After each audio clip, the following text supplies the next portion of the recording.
Siapa sangka, liburan ke Indonesia justru mengubah seluruh hidup wanita Jepang ini.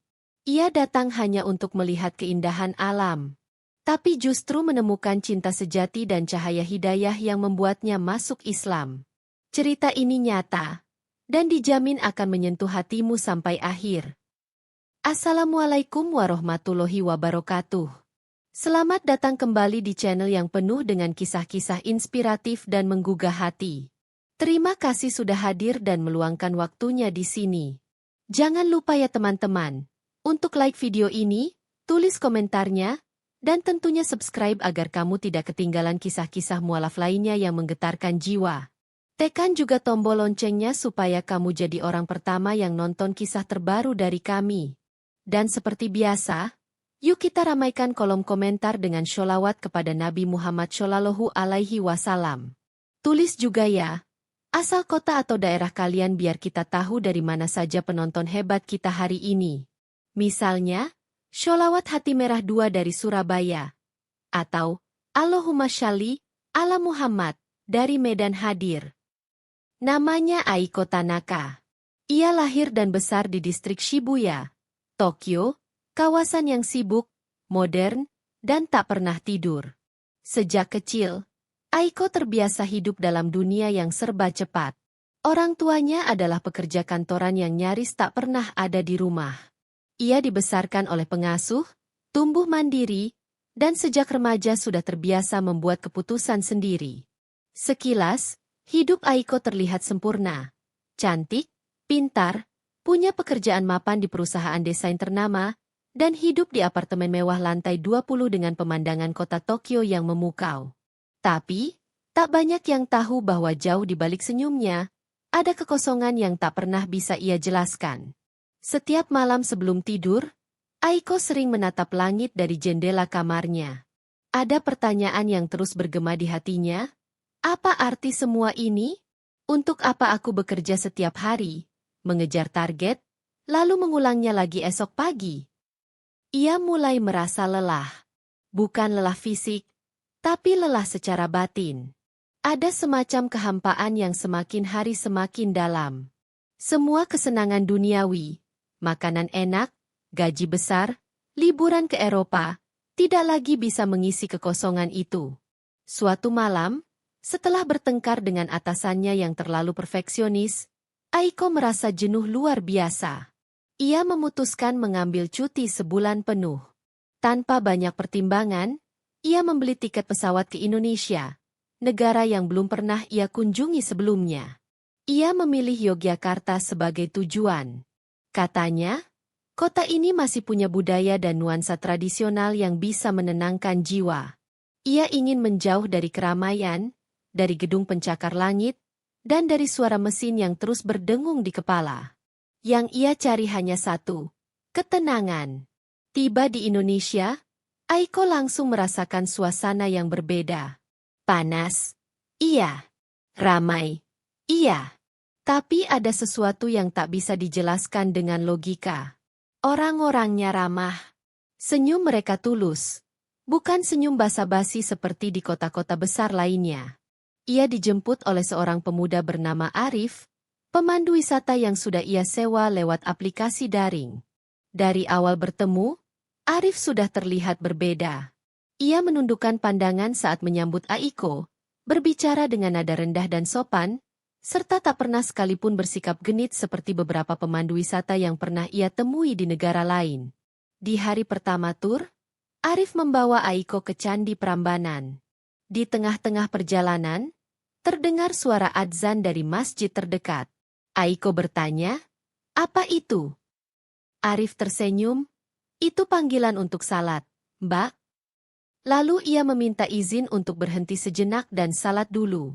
Aiko mengangguk.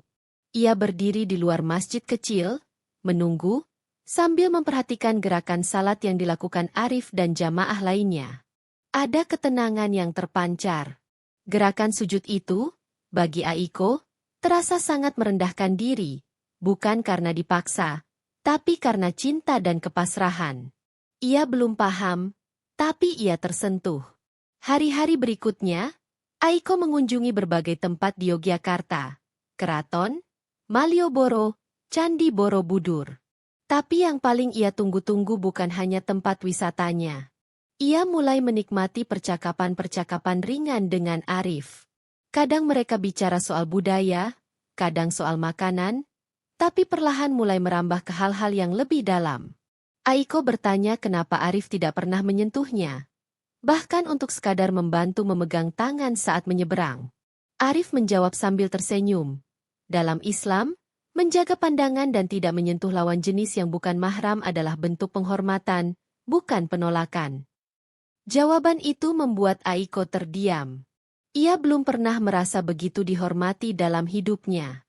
Setiap sore, setelah tur selesai, Aiko pulang ke hotel dengan kepala penuh pikiran. Ia mulai mencari tahu apa itu Islam. Ia membuka Google, membaca artikel, bahkan menonton video-video YouTube. Ia ingin tahu kenapa Arif berbeda. Kenapa ia bisa tetap ramah tanpa harus mendekat secara fisik? Kenapa ia bisa tetap sopan tanpa harus menjilat? Dan kenapa, setiap kali ia bicara tentang Tuhan, ada cahaya yang terpancar dari matanya? Suatu malam, Aiko duduk sendirian di balkon hotel sambil menyesap teh hangat. Dari kejauhan, terdengar adzan Isya. Untuk pertama kalinya, adzan itu terasa menenangkan. Ia menutup matanya dan membiarkan suara itu masuk ke relung hatinya. Tak tahu kenapa, air matanya mengalir. Ia merasa disentuh. Entah oleh siapa, entah oleh apa. Yang jelas, malam itu ia merasa bahwa mungkin, hanya mungkin, yang selama ini ia cari bukanlah liburan, bukan ketenaran, bukan uang, tapi Tuhan. Keesokan harinya, Aiko meminta Arif mengantarnya ke masjid. Ia bilang ingin melihat lebih dekat. Arif terlihat sedikit terkejut, tapi senang. Mereka tiba di masjid besar di pusat kota. Aiko duduk di sudut belakang, memperhatikan para wanita bersiap salat. Suasana hening, damai, dan menenangkan. Tak lama kemudian, ia melihat seorang wanita tua tersenyum kepadanya dan memberikan sajadah kecil.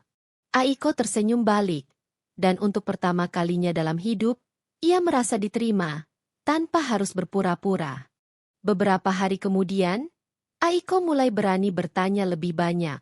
Ia bertanya apa itu salat, kenapa Muslim berpuasa, dan kenapa wanita Muslim memakai hijab. Arif menjawab dengan sabar, satu persatu. Tidak menggurui, tidak memaksa. Aiko mendengarkan dengan mata berbinar. Ia seperti anak kecil yang baru saja menemukan dunia baru yang selama ini tersembunyi di balik tembok tinggi. Perlahan, Aiko mulai berubah. Ia tak lagi sibuk mengejar foto-foto Instagramable.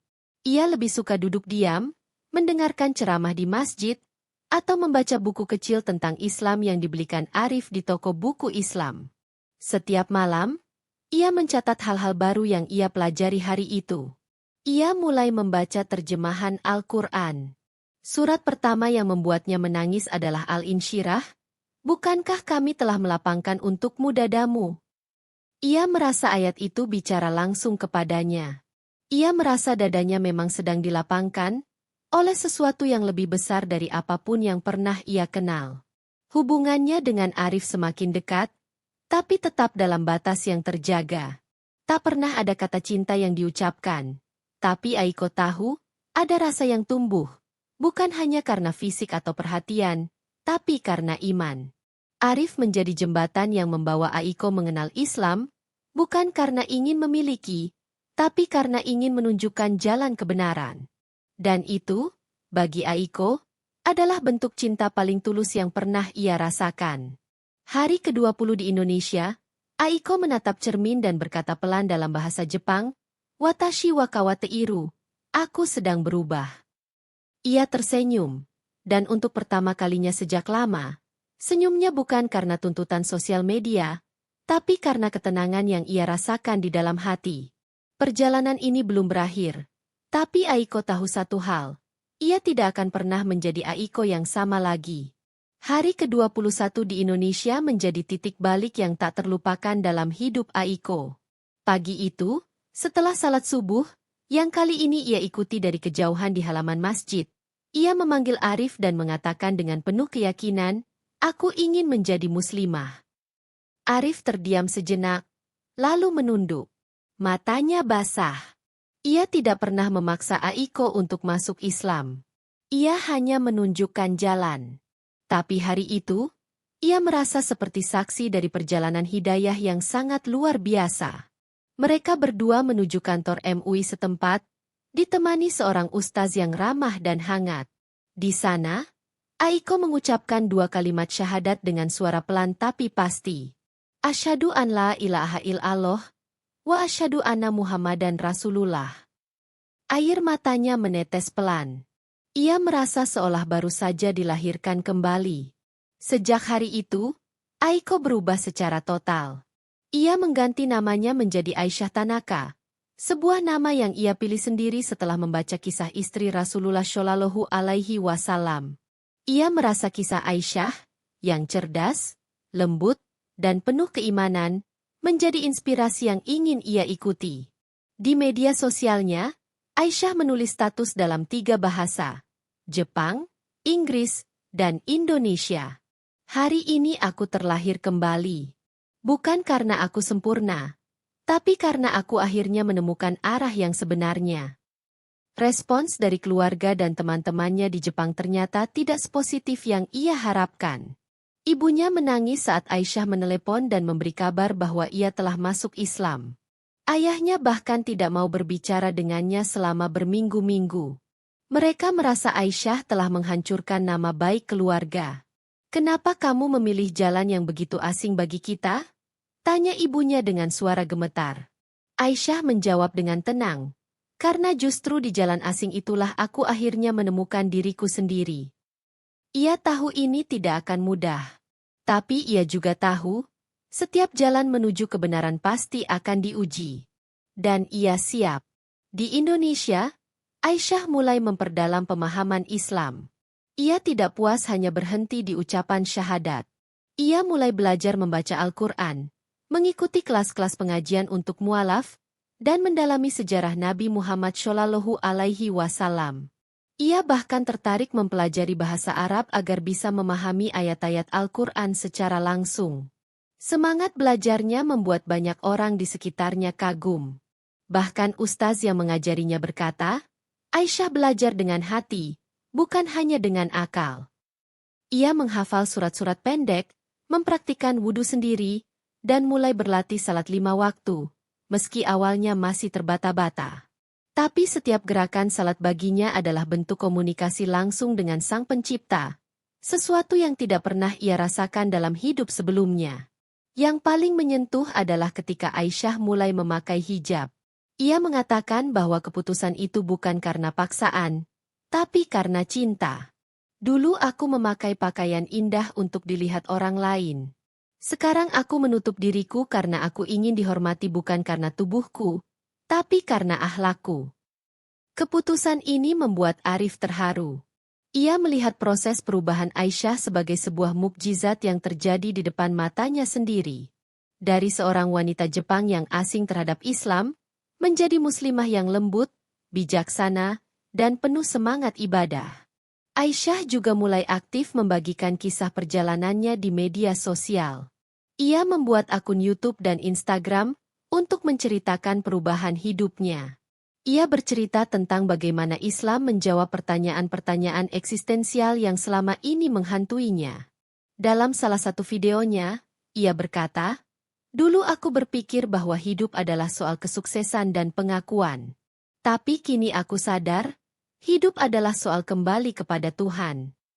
Video itu viral, ditonton jutaan orang dari berbagai negara.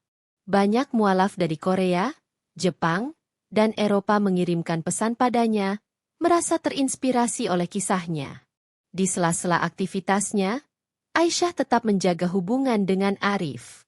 Meski tidak pernah pacaran, hubungan mereka makin erat karena dilandasi iman. Mereka saling mendukung dalam kebaikan. Ketika Arif mengajaknya untuk mengikuti kajian di pesantren tempat ia dulu belajar, Aisyah setuju tanpa ragu. Di pesantren itulah, Arif akhirnya melamar Aisyah secara sederhana namun sangat menyentuh. Tidak dengan bunga, tidak dengan cincin mahal, tapi dengan satu pertanyaan yang membuat Aisyah menangis. Maukah kamu menemaniku berjalan menuju surga?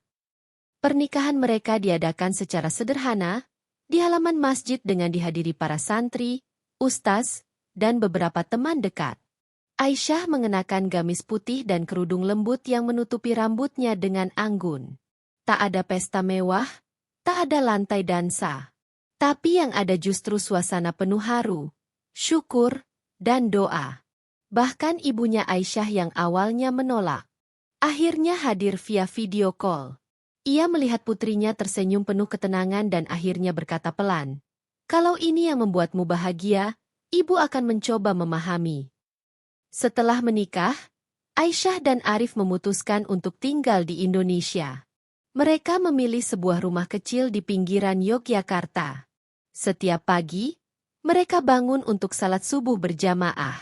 Setelah itu, Arif bekerja sebagai penerjemah lepas, sementara Aisyah mengelola kanal YouTube dan menulis blog dalam 3 bahasa, Indonesia, Jepang, dan Inggris. Ia ingin kisahnya menjadi cahaya bagi mereka yang masih mencari. Ia tahu bahwa tidak semua orang akan memahami pilihannya, tapi ia yakin bahwa hidayah itu seperti matahari. Tidak harus semua orang melihat langsung, tapi pasti akan terasa hangatnya jika didekati dengan hati terbuka. Dalam satu sesi wawancara dengan media Jepang yang tertarik pada perjalanannya, Aisyah ditanya, "Apakah kamu menyesal meninggalkan dunia lamamu?" Ia tersenyum dan menjawab, "Aku tidak meninggalkan apapun. Justru aku menemukan segalanya. Dulu aku punya dunia tapi kosong. Sekarang aku punya iman meski sederhana. Itu cukup." Jawaban itu membuat banyak orang tersentuh.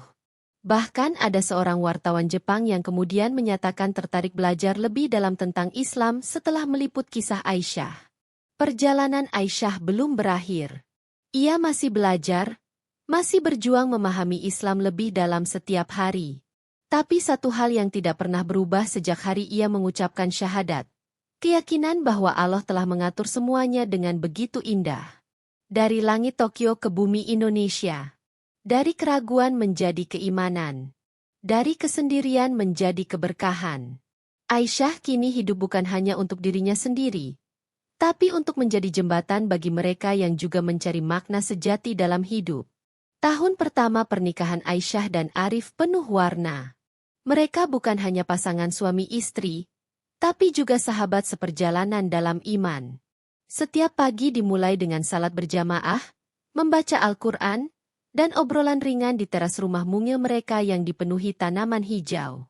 Aisyah, yang dulunya tidak tahu apa-apa tentang Islam, kini menjadi perempuan yang sangat mencintai sunnah Nabi. Ia mulai membiasakan puasa sunnah Senin Kamis, belajar fikih perempuan, dan bahkan mulai mengajar sesama mualaf secara daring. Ia tahu, ilmunya belum seberapa. Tapi ia percaya, setiap ilmu sekecil apapun akan bermanfaat jika dibagikan dengan niat tulus. Aisyah juga mulai terlibat dalam kegiatan sosial.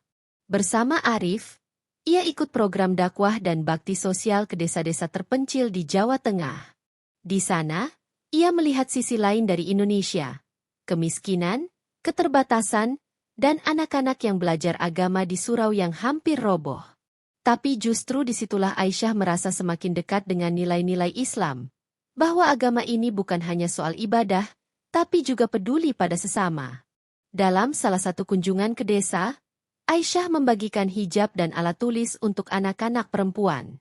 Seorang gadis kecil berbisik padanya, "Kak, kakak cantik ya, kayak bidadari."